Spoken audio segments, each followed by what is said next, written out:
Na taki trening jak dzisiaj czekałem bardzo długi czas, bo trener Andrzej pozwala robić rzeczy mocne tylko wtedy, kiedy zbliża się rzeczywiście najważniejszy start bądź coś, co musi wymagać od nas bardzo wysokiej intensywności.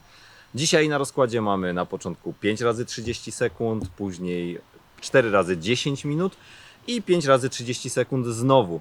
Wszystko będzie biegane na bardzo wysokich intensywnościach, 30 na terenie płaskim, dziesiątki, te 10-minutówki będę biegał w strefie trzeciej, czwartej na takim terenie up and down, na pętli tutaj właśnie w Lesie Wolskim, w Skowronkowym Dole, na chodniku Malczewskiego, także będzie się dużo działo i 5 razy 30 sekund znowu na płaskim.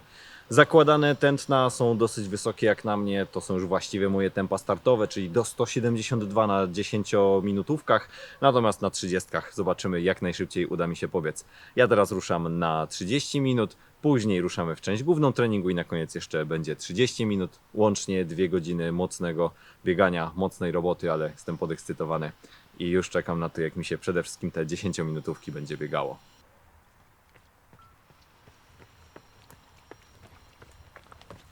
Na rozgrzewce zazwyczaj przed tego typu bodźcami nie osiągam jakichś bardzo wysokich wartości tętna czy też tempa. Raczej staram się tutaj wbić w odpowiedni rytm. Biegnę zazwyczaj w okolicach strefy pierwszej i drugiej, no chyba że trener zadaje inne zadanie.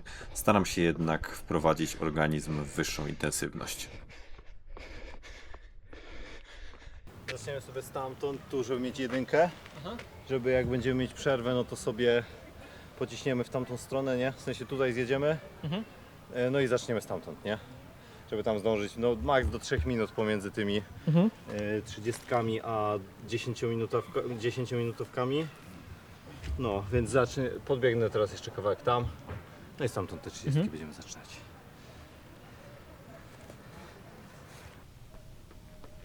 Pierwsze 30-sekundówki po rozgrzewce zazwyczaj są taką okazją też do zwiększenia reaktywności nerwowo-mięśniowej. Bardzo często wykorzystuję je właśnie do tego, żeby wbić się na pewien rytm, jednocześnie starając się, aby ta intensywność i prędkość była dosyć wysoka. Cisnę tutaj tak w okolicach 2,40, tak aby rozkręcić, tak jak już wspomniałem, te nogi, jednocześnie pamiętając, że jeszcze czeka nas dosyć duża część treningu.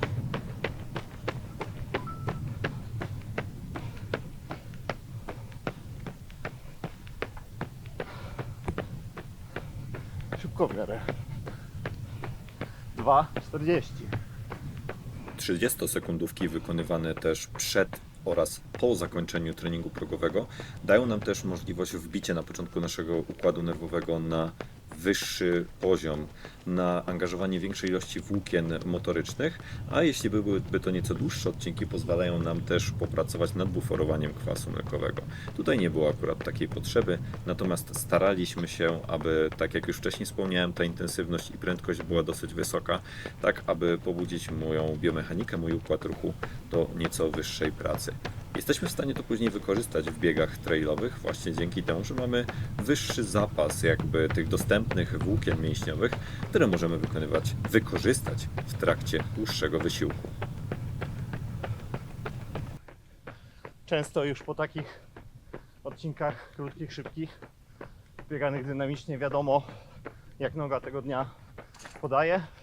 No i tutaj zdecydowanie podaje. Bardzo duża dynamika, jednocześnie przy dużym luzie i kontroli. No więc będę się musiał postarać, żeby wbić ten parametr tętna zakładany, więc będzie bardzo, bardzo szybko.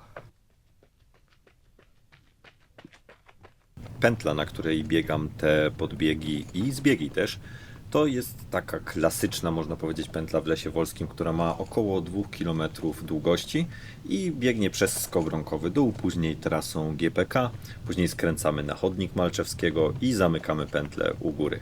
Zawiera ona w sobie bardzo fajny, około 700-metrowy zbieg, wypłaszczenia, później podbieg, który sięga momentami nawet 30% i pozwala wypracować umiejętności przede wszystkim przejścia góra płasko, przejścia zbieg płasko oraz przejścia płasko-podbieg. To jest mega fajna sprawa z tego względu, że na jednej 2-kilometrowej pętli właśnie zyskujemy takie duże możliwości. Czuję się tutaj naprawdę bardzo, bardzo dobrze i muszę powiedzieć, że był to najlepszy tego typu trening, który kiedykolwiek wykonałem właśnie w Lesie Wolskim.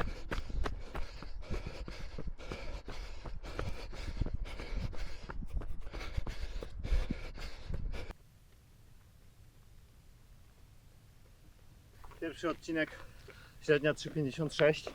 Przewyższenia to było 125 metrów. No, mega noga podaje. Ruszając na drugą, czułem już się w pełni taki dogrzany i w pełni gotowy do treningu. O ile na pierwszej takiej 10-minutówce można jeszcze odczuwać pewne takie zamulenie, szczególnie jeśli objętość poprzedzająca taki trening jest wysoka, to o tyle na kolejnych powtórzeniach czujemy się już coraz lepiej. Kluczem tutaj jest jednak to, aby nie przepalić się mocno na samym początku i to, aby starać się utrzymywać w miarę równy rytm przez cały czas trwania tego treningu. Podzielenie go natomiast na 10-minutowe odcinki daje naprawdę sporo, przede wszystkim pod kątem tego, że jesteśmy w stanie zastosować znacznie wyższą prędkość, aniżeli byłoby to w trakcie takiego jednostajnego biegu ciągłego, w którym jednak to zmęczenie narasta. Dzięki temu jesteśmy w stanie często lepiej przesuwać zdolności biegania na progu przede wszystkim beztlenowym i dzięki temu poprawiać swoje prędkości w biegach dłuższych. Warto jednak pamiętać o tym, że psychologicznie jest to łatwiejszy trening od takiego biegu ciągłego, ze względu na to, że następują tutaj jednak przerwy po drodze, ale jednocześnie ze względów fizjologicznych i biomechanicznych jest to według mnie o wiele lepszy wybór dla kształtowania progu dla wielu osób. Druga również bardzo fajnie, 3,55 średnia. Teraz chyba w sumie najcięższy odcinek, bo zaczynamy na podbiegu i będziemy kończyć również podbiegiem. Tutaj już odczuwałem pewne trudy tego wysiłku, natomiast oczywiście jeszcze nie czułem się bardzo zmęczony. Jednocześnie jednak wiedziałem, że ta trzecia 10-minutówka będzie jedną z najtrudniejszych, ponieważ zaczynałem na podbiegu i później też będę kończył na podbiegu. Tutaj staram się utrzymywać równy rytm, natomiast tak jak widzicie, tętno wskakiwało mi nawet po podbiegu w okolicach 180. To akurat był dobry u mnie objaw, ponieważ oznaczał dosyć wysoką reaktywność. Jak też widzicie, na zbiegu jestem w stanie utrzymywać naprawdę wysokie wartości, co również cieszy. Ponad 170 w trakcie zbiegania to jest naprawdę ogromny wysiłek i uwierzcie mi, że te prędkości były tam naprawdę ogromne.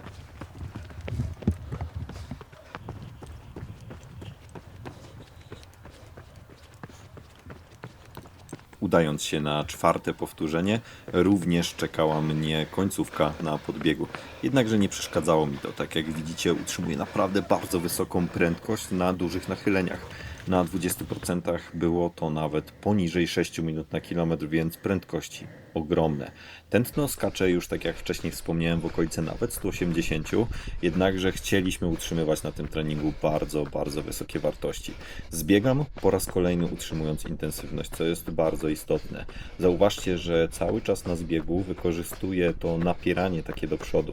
Wykorzystuję to, aby być w stanie utrzymywać te prędkości, tak aby nie zmusić się do takiego odpoczywania właśnie w trakcie takiego zbiegania, no bo wiecie, można stracić na tym naprawdę bardzo dużo czasu, a na zawodach nie ma tak naprawdę miejsca na to, aby odpoczywać sobie na takim zbiegu. Stąd też te przejścia płaskozbieg, czy też góra-zbieg są jednymi z istotniejszych do trenowania i dlatego zaleca się, aby starając się utrzymywać taki parametr, na przykład tętna, czy też kadencji, bądź ewentualnie parametr RPE, biegać właśnie te odcinki w miarę równo na całym czasie jego trwania.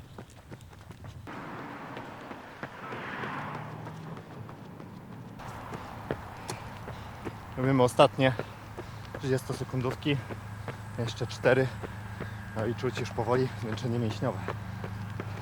30-sekundówki biegane na koniec takiego progowego treningu pozwalają nam wykorzystać wypracowaną wcześniej większą reaktywność nerwowo-mięśniową, ale też po takim treningu podwyższyć nieco ten tonus mięśniowy i podwyższyć taką charakterystyczną sztywność, którą też powinniśmy mieć w naszych tkankach. W ramach zmęczenia takiego treningowego, treningiem wytrzymałościowym, objętościowym, bardzo często dochodzi do zmniejszenia tej reaktywności, więc tego typu odcinki mogą służyć jej poprawie. Natomiast z drugiej strony wykorzystujemy tutaj też to, że przed chwilą biegaliśmy na progu, a teraz wykorzystujemy prędkości, które już wprowadzają nas w nieco w okolice takiej glikolizy, czyli po prostu przemian beztlenowych.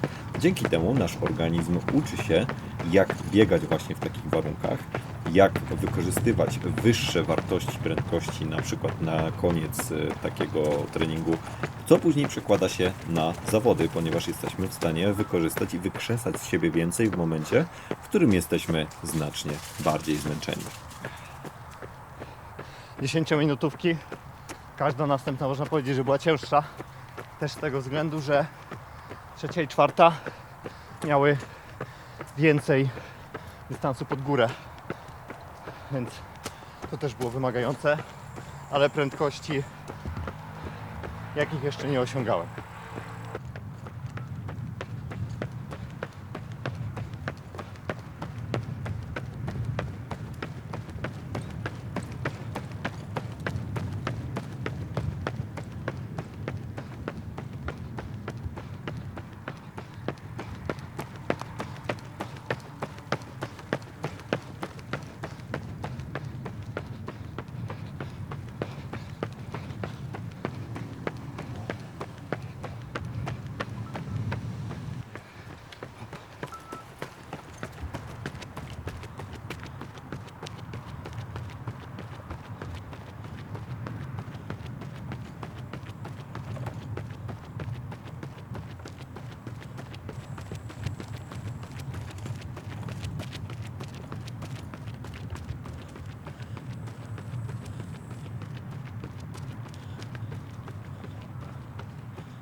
I po części głównej treningu teraz już zostało tylko spokojne bieganie.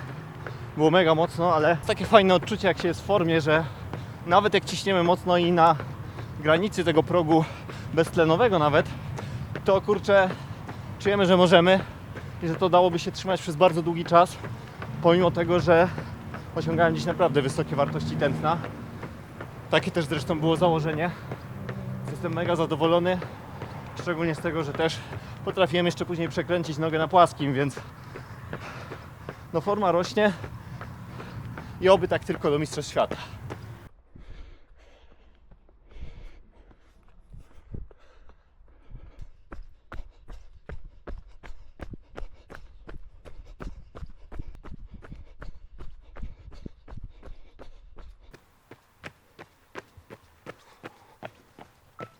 Trening skończony. No, to bieganie było naprawdę bardzo mocne, ale jednocześnie z taką dużą kontrolą, czyli nawet jeśli wychodziłem naprawdę wysoko z intensywnością, to czułem, że mógłbym tak naprawdę jeszcze przyspieszyć i utrzymać całość. Także mega trening. Cieszę się z tego, że forma zwyżkuje już tak naprawdę od dłuższego czasu. Od Val d'Aran tak naprawdę notuję ciągły progres zarówno w regeneracji, jak i właśnie w treningu, więc mega się cieszę. Ten dzień to jest akurat dzień przed wylotem moim na Sierre Zinal. Spędzę 10 dni w wiosce obok Zinal, tak aby zaaklimatyzować się też do wysokości. I tam będę realizował dalsze jednostki. Trochę jeszcze pracy mnie czeka, ale mega się cieszę z tego, co wykonałem tutaj na miejscu w Krakowie. Szczególnie, że ostatni czas w pracy też był bardzo intensywny. Dziękuję wszystkim Wam za oglądanie. Oczywiście dziękuję wszystkim za wsparcie, szczególnie moim patronom, którzy wspierają mnie na Patronite, a takie treści mogą powstawać właśnie dzięki nim. Także jeśli chcesz oglądać więcej tego typu materiałów, bądź po prostu wesprzeć mój rozwój jako zawodnika, serdecznie zapraszam Cię do wsparcia na Patronite. Jestem mega wdzięczny. Oczywiście subskrybujcie kanał, zostawcie komentarz, jak Wam ostatnio idą treningi, jakie starty czekają teraz na Was na najbliższy czas. Powodzenia oczywiście, zostawcie łapkę w górę i do zobaczenia w kolejnych materiałach.